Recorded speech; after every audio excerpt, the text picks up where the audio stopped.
wabarakatuh. Apa khabar semua anak-anak sekalian?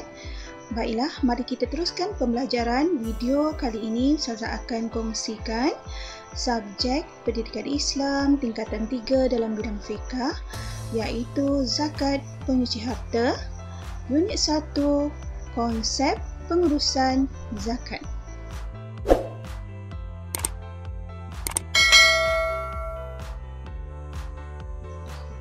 Baiklah anak-anak sekalian, mari kita ketahui apakah dia maksud dan hukum zakat. Zakat dari segi bahasa ialah subur, suci, berkat dan berkembang. Manakala zakat dari segi istilah pula ialah mengeluarkan sebahagian daripada harta tertentu untuk diberikan kepada golongan yang berhak menerimanya dengan syarat-syarat yang telah ditetapkan oleh syarak. Manakala hukum mengeluarkan zakat adalah wajib bagi mereka yang telah cukup syarat-syaratnya.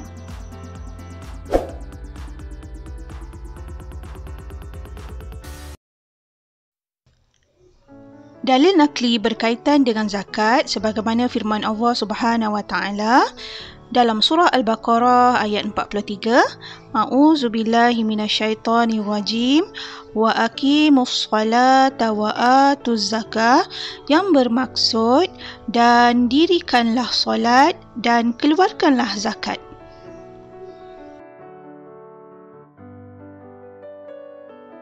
Baiklah anak-anak sekalian, mari kita ketahui asnaf yang layak menerima zakat, iaitu terdiri daripada 8 golongan.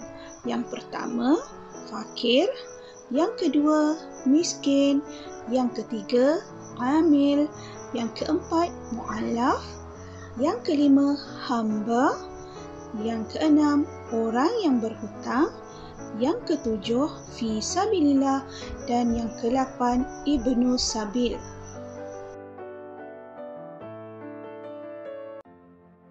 Apakah yang dimaksudkan dengan fakir?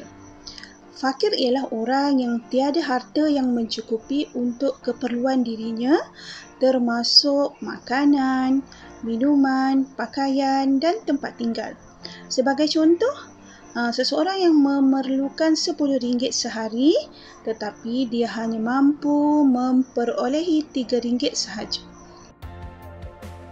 Golongan miskin pula ialah orang yang hanya mampu menampung sebahagian sahaja daripada keperluan hidupnya. Sebagai contoh, seseorang yang memerlukan RM10 sehari tetapi dia hanya mampu memperolehi RM8 sahaja. Jadi dia agak berkemampuan sedikitlah daripada golongan fakir.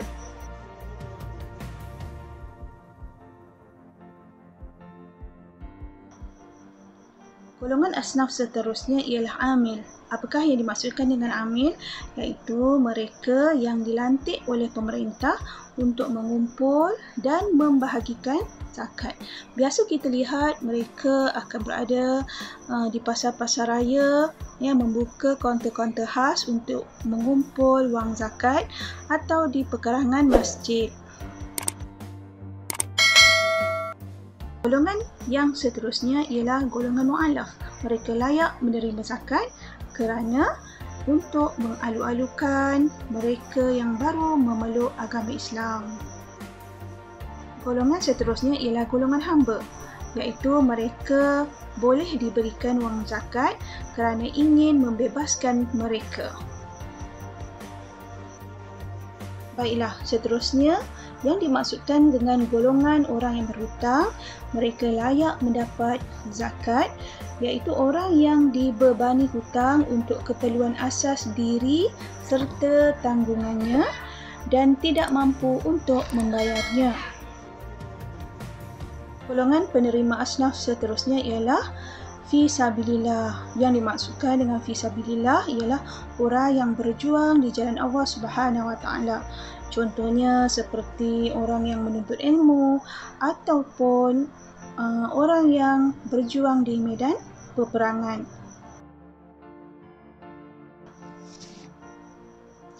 Golongan yang terakhir, penerima zakat ialah golongan Ibnu Sabil. Yang dimaksudkan dengan golongan Ibnu Sabil ialah orang yang bermusafir dengan tujuan yang diharuskan oleh syarak, kemudian terputus perbelanjaan. Jadi bolehlah menerima zakat.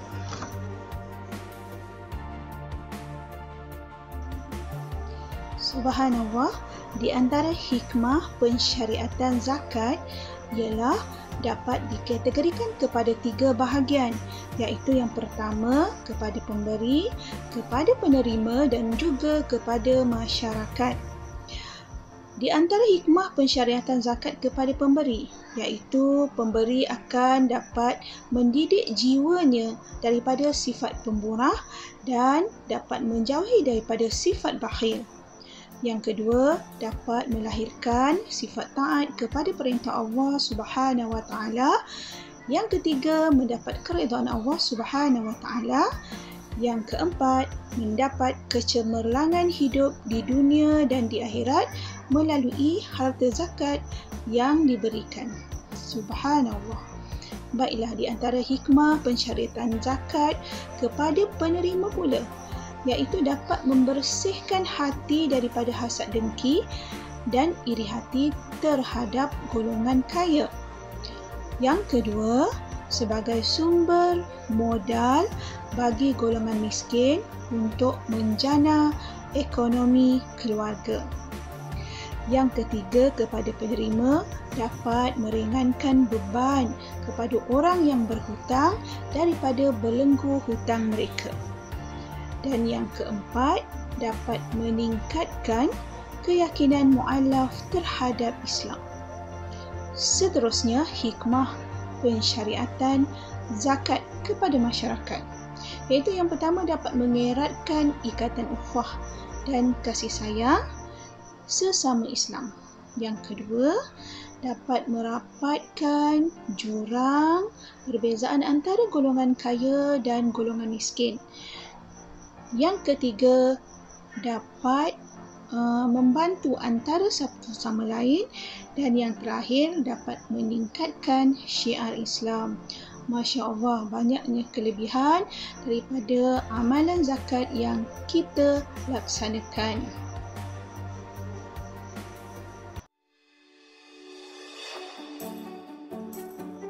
Semoga kita bertemu lagi dalam video seterusnya. Assalamualaikum warahmatullahi wabarakatuh.